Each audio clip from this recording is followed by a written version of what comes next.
KMATV 시청자 여러분 안녕하십니까? KMATV 현안 진단입니다.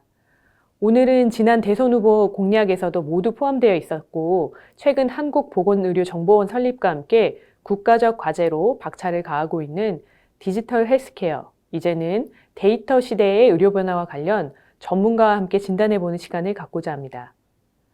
대한의사협회 정보통신이사 유서영 교수님 모셨습니다. 안녕하십니까, 이사님? 네, 안녕하세요. 네, 이사님, 우리나라는 공공과 민간 모두 보건의료 데이터 축적에 있어서 방대하게 이루어져 있고 그 가치가 시장 가치로 2조 원이 넘는다 이런 평가가 있는데요.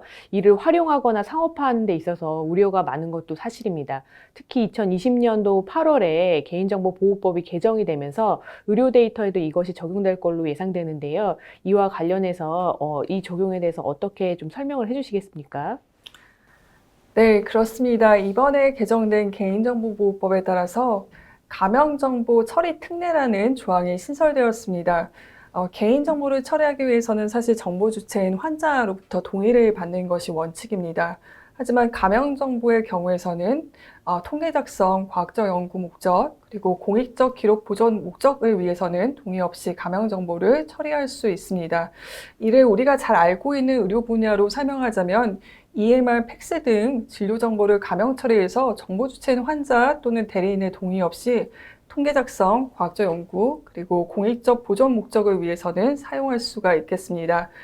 특별히 의료 분야에서 활용도가 굉장히 높은 분야는 과학적 연구라고 생각합니다. 우리 협회 여러 회원님들께서 과학적 연구로 진료 목적으로 기술된 정보들을 후향적으로 분석해서 논문을 쓸 때도 가명정보의 처리 특례에 따라서 환자 즉 연구 대상자의 동의 없이 가명정보를 처리할 수 있습니다. 여기서 궁금한 점이 있을 거라고 생각합니다. 과학적 연구에 산업적 연구 목적이 포함되어 있는지 여부이실 건데요.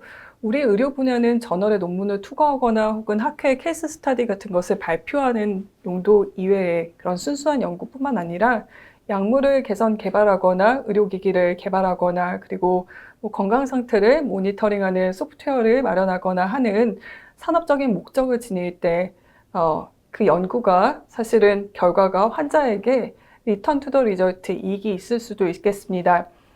그렇기 때문에 동의 없이 이런 산업적 연구 목적에서도 가명정보를 처리할 수 있는지 여부가 굉장히 궁금하실 거라고 생각하는데요. 개인정보보호법은 일반법이기 때문에 의료 분야에 대해서 특수하게 설명하거나 혹은 과학적 연구 목적에 산업적 연구 목적이 포함되어 있는지 여부에 대한 부분들은 명시하지 않았습니다. 다만 보건의료 데이터 활용 가이드라인이라고 하는 복지부와 개인정보보호위원회가 공동으로 출판한 가이드라인에 따르면은 이러한 산업적인 연구 목적에서도 정보 주체 동의 없이 가명 정보를 활용할 수 있다라고 명시되어 있습니다. 네, 그러나 중요한 것이 있습니다. 이렇게 정보 주체 동의 없이 가명 정보를 활용해서 과학적 연구 목적 등으로 처리하기 위해서 중요한 것은 이 정보가 반드시 가명 정보여야 된다는 겁니다.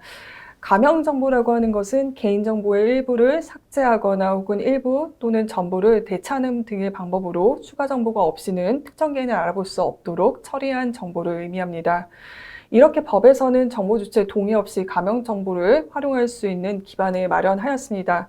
그러나 한편으로는 가명 정보를 처리하는 과정에서 특정 개인을 알아볼 수 있도록 생성되었음에도 즉시 해당 정보를 처리하는 것을 중지하지 않았을 경우 등 위반에 대한 부분에서는 형사처벌을 포함해서 제재가 부과되게 됩니다.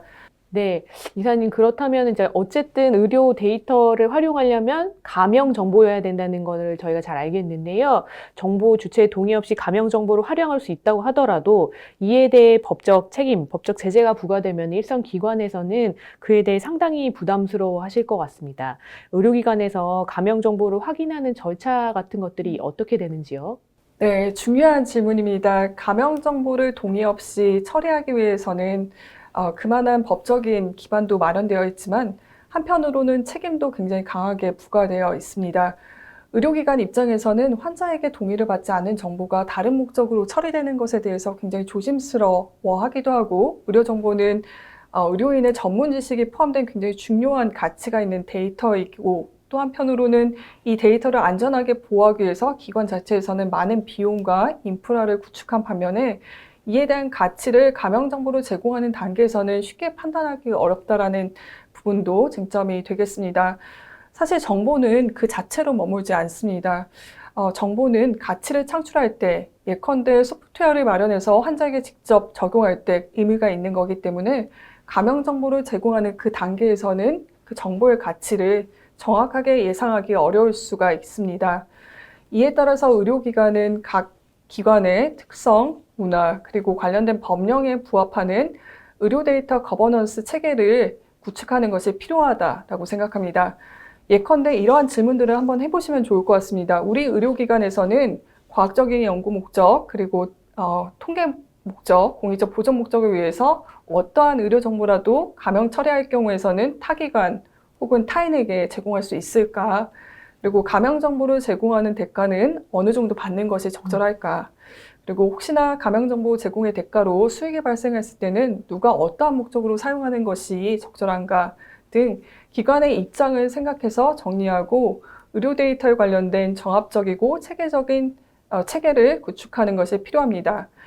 이를 위해서 앞서 말씀드린 보건의료 데이터 활용 가이드라인이라고 하는 복지부와 개인정보보호위원회가 공동으로 출판한 가이드라인에 따르면은 기관 내 이런 가명 정보의 활용 가능 여부, 외부 반출 여부, 가명 처리의 적절성들에 대한 부분들을 검토하고 또 심의할 수 있는 독립위원회인 데이터 심의위원회라고 하는 것을 기관 자체에서 구성하고 운영할 것에 대한 부분들을 권고하고 있습니다. 이가 일종의 기관 차원의 데이터 거버넌스 역할을 수행할 수 있을 것으로 보입니다. 더불어서 저는 굉장히 중요하게 생각하는 쟁점이 있는데요. 이 부분에 대해서 꼭 말씀드리고자 합니다. 가명 정보를 우리 협회 회원님들께서 타 기관에 제공하기 위해서는 명확한 책임관계 등을 위해서 제공하는 자와 제공받는 자 간의 계약을 체결할 것에 대한 부분들을 강력하게 권고합니다. 의료기관에 계신 선생님들께서는 굉장히 좋은 연구를 수행하겠다라고 하는 타기관에게 혹은 기업에게 가명 처리된 의료 정보를 제공한다라고 할지라도 해당 기관에서는 우리가 구두로 정한 그런 기간을 초과해서 계속 데이터로 연구를 하거나 개발을 수행할 수도 있고 혹은 가명 정보를 재시별해서 활용하거나 혹은 나는 A라고 하는 기관에게 주었는데 그 A라고 하는 기관이 B, C, D 기관에게 제공했을 경우 이럴 경우 만약에 계약을 체결하지 않았을 경우는 제공한 나에게도 책임이 발생할 수가 있겠습니다. 따라서 기관을 보호하고 제공하는 자를 보호하고 다시 말해서 나를 보호하고 또 정보 주체인 환자를 보호하기 위해서는 개인정보 처리자인 기관의 장 간에 계약을 체결하는 것이 바람직합니다. 개별 의료인 간의 계약이 아닌 개인정보 처리자 간의 계약이 필요한 이유는 개인정보보호법은 개인정보 처리자가 가명 정보를 처리할 수도 있고 또 이에 따른 책임, 즉 과태료 부과라든지 혹은 징수받는 자도 개인정보 처리자이기 때문입니다. 이때 개인정보 처리자라고 하는 것은 기관의 장이 되기 때문에 기관의 장 간의 계약을 통해서 서로의 의무와 책임, 권한들에 대한 부분들을 확인하고 검토하는 것이 필요하겠습니다. 네. 말씀을 들어보니까 의료 데이터 활용과 관련해서 여러 스테이크홀더들, 그러니까 이해관계자들에게 있어서 입장이 굉장히 다양할 것 같습니다. 이런 의료 데이터가 안전하게 활용되기 위해서 선행돼야 될 그 과제가 무엇이라고 생각하시는지요? 네, 맞습니다. 환자에 대한 동의 과정에 있을 때는 의료 데이터는 동의를 받은 목적 안에서만 활용하기 때문에 특별하게 스테이크홀더들, 이해관계자들의 입장이 분산되지는 않습니다. 그러나 환자의 동의를 받지 않은 상태에서 해당 정보를 수집한 목적 이외에 다른 목적, 예컨대 진료 목적으로 수집한 것을 연구나 개발 목적으로 활용할 때 또 이것이 이익을 얻었을 경우에 그 경우의 수가 굉장히 복잡해진다라고 생각합니다. 정보 주체인 환자는 본인의 정보에 대한 부분들의 활용에 대한 부분들을 동의받지 않은 상태에서 자신이 초기에는 진료 목적으로 데이터들을 의료기관에 제공했는데 이익을 받았다라고 생각할 수가 있겠습니다. 또한 의료기관 입장에서 보면은 의료진은 전문 지식으로 생성된 데이터라는 측면에서는 의료 데이터는 자동적으로 생성되는 여타 데이터, 예컨대 금융 데이터나 교통 데이터와 다르게 가치를 평가해야 된다는 입장이 존재할 수도 있겠습니다. 또한 앞서서 설명드린 것처럼 의료기관은 진료 정보를 처리하기 위해서는 가명 처리 비용과 또 여러 가지 위원회 개최 비용 등 거버넌스 비용들이 들기 때문에 기관 자체에서는 보수적인 입장을 취하기도 합니다. 네, 더욱이 진료 정보를 생산하는 의료진과 이를 활용하는 거나 혹은 제공하려고 하는 의료진이 서로 다를 경우에서는 기관 내에서 입장의 차이도 있을 수 있겠습니다. 한편 데이터를 제공받는 입장에서는 빠르고 효율적으로 안전하게 감염 처리된 정보를 받고 싶어 합니다. 이러한 다양한 입장은 우리나라에서만 고민하고 있는 것은 아닌 듯 합니다. 벌써 오래된 보고서가 되었습니다만 2017년도에 유네스코에서 발표한 굉장히 재미있는 보고서가 하나 있습니다. 리포트 on 빅데이터 앤 헬스라고 하는 리포트인데요. 이 리포트에서는 굉장히 중요한 사항들을 명시를 하고 있습니다.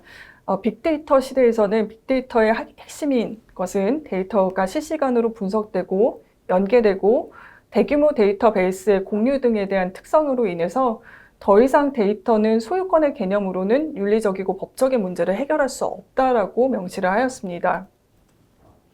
그렇기 때문에 헬스케어 빅데이터의 특성에 따른 새로운 대안적인 규범 체계가 필요하게 됩니다. 필요한 곳에서 정보를 잘 활용하기 위해서는 우선 정보 주체인 일반 시민들은 우리들은 공공선을 위해서 자신의 데이터를 공유하거나 기부할 수 있거나 혹은 이에 대해서 중요하게 생각할 수 있는 그런 연대감 형성이 필요합니다.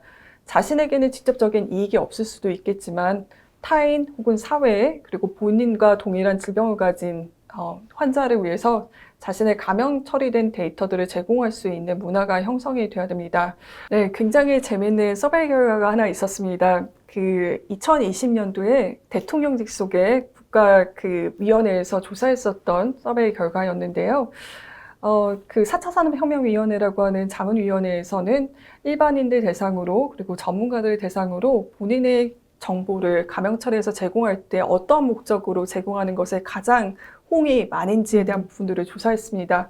우리가 생각하기에 보건의료 데이터는 민감 정보이기 때문에 정보 주체가 본인의 정보를 제공하지 않을 거라고 생각하는데 의외로 보건의료 목적으로 본인의 정보를 감염 처리해서 제공할 수 있다는 그 의사가 다른 어떤 여타 목적보다도 높은 것으로 나타났습니다.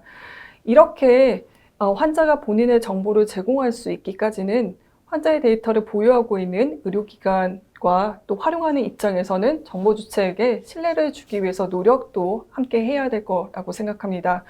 정보를 활용하거나 제공하는 의료기관 입장에서는 해당 정보가 그 정보 주체인 환자를 위해서 반드시 필요한 것인지 여부들을 확인하고 법에서 요구되는 안전한 수준들에 대한 기준들을 준수할 수 있도록 노력해야 합니다.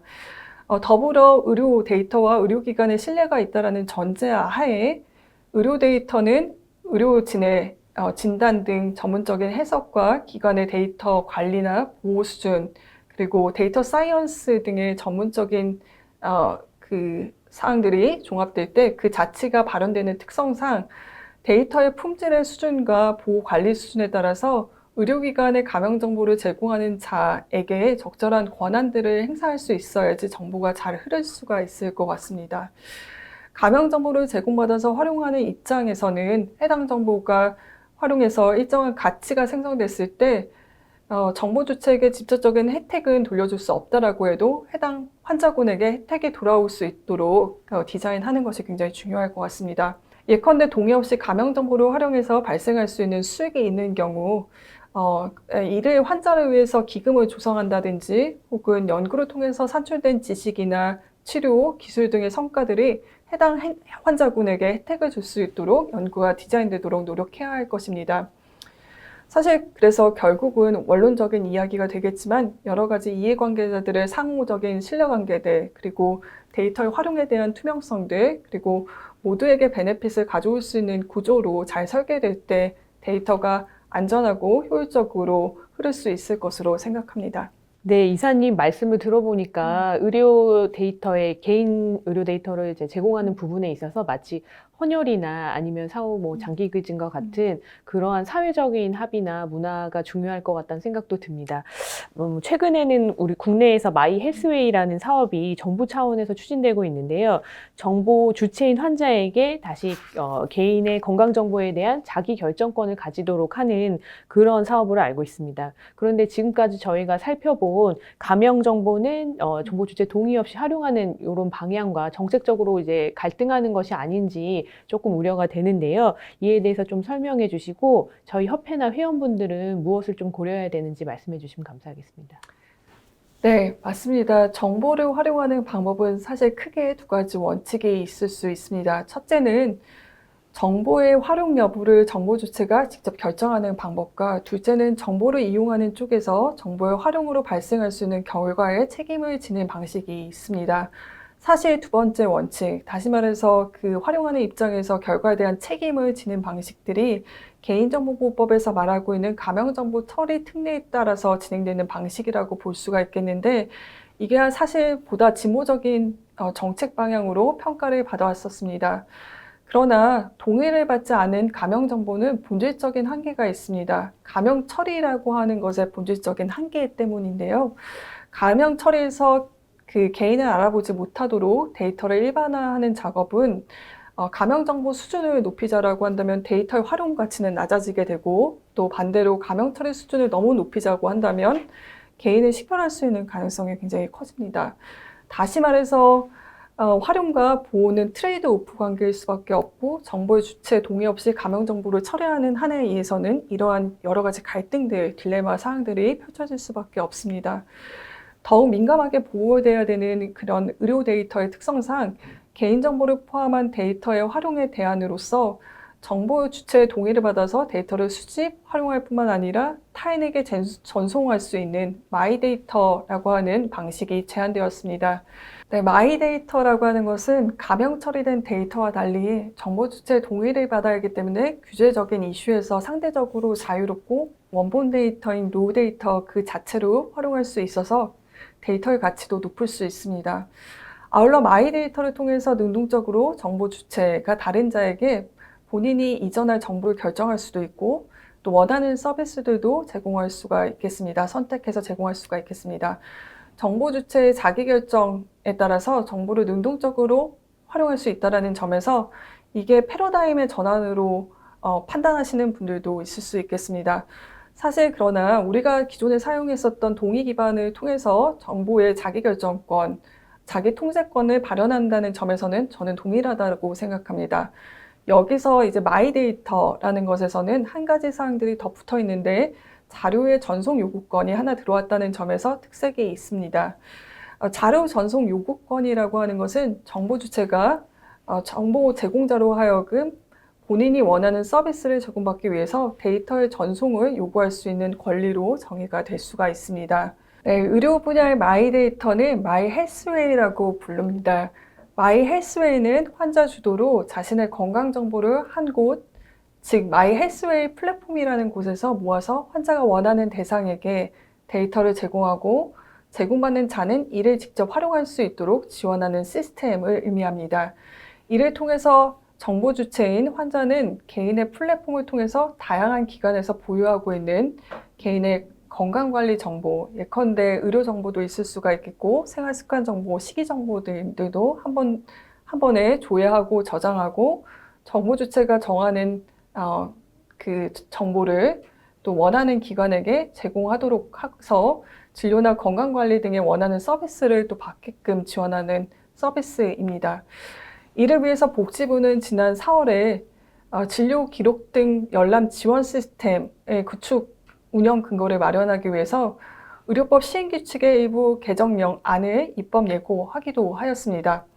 그러나 마이헬스웨이가 실질적으로 작동될 때 고려해야 되는 쟁점들이 있을 수 있겠습니다. 마이헬스웨이라고 하는 제도가 이론적으로 시장에서 작동할 수 있도록 만든 가장 핵심적인 장치면서, 저는 마이헬스웨이의 굉장히 중요한 그 가치가 정보 전송 요구권에 있다라고 생각합니다. 이 전송 요구권에 해당되는 법에서 의해서 새로 부과된 권리인 만큼 그 의무도 부담하게 되는 의료기관의 준비가 사실상 필요합니다. 네, 정보 전송 기간은 정보 주체가 정보 주체 원하는 기관에 본인의 정보를 제공을 요청을 할 때 이에 대해서 의무를 수행해야 합니다. 전송 요구권이라고 하는 새로운 의무를 기관 차원에서는 부담하게 되고, 이 의무를 수행하기 위해서는 실제적으로 많은 인력과 비용이 부담되게 됩니다. 그래서 기관 입장에서는 이렇게 적극적이고 지속적인 노력을 통해서 새로운 전송 요구권을 성실하게 업무를 수행하는 것에 대한 부분들을 어떤 베네핏이 없을 때는 기대하기 어려운 것이 현실입니다. 그러나 마이 헬스웨이의 핵심은 유의미한 가치를 온전하게 전송받을 때 있기 때문에 이 정책을 잘 활용하기 위해서는 해당 정보를 처음 수집하고 보유했었던 기관에게 인센티브를 부여하는 구조로 정책이 적절하게 잘 설계되어야 될 것 같습니다. 더불어 데이터의 상호 연계, 그리고 공유 시, 안전한 정보 이전, 사고 시 책임 주체 명확화 등의 보안 관리가 필요할 것으로 생각됩니다. 마지막으로 정보 주체인 환자 입장에서는 정보 주체가 정보의 전송을 요구하는 목적, 그리고 그 대상에 대해서 충분하게 이해하고 진행할 수 있도록 동의 원칙에 해당되는 부분들을 잘 마련하고 우려하고 있는 그런 의료 데이터가 특정 기관에게 집중돼서 독점되는 문제, 그리고 무분별하게 상업적인 목적으로 활용되는 문제를 최소화할 수 있어야 할 것으로 생각합니다. 네, 이 과정에서 앞으로 실제 마이 헬스웨이를 통해서 정보 전송 기관도 될 수 있고 제공 기관도 될 수 있는 우리 협회 여러 회원님들의 의견이 반영될 수 있도록 협회에서도 노력이 필요합니다. 네, 이사님, 오늘 전문적인 분석과 재연 감사드립니다. 네, 귀중한 자리 초대해 주셔서 감사드립니다. 오늘은 대한의사협회 유소영 정보통신 이사를 모시고 데이터 의료시대의 주요 쟁점을 살펴보았습니다.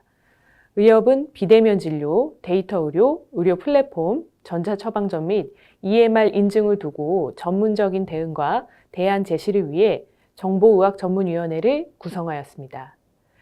미래사회의 빅데이터 안으로 포섭될 개인의 의무 기록은 이제 환자 안전의 영역으로 성큼 들어섰습니다.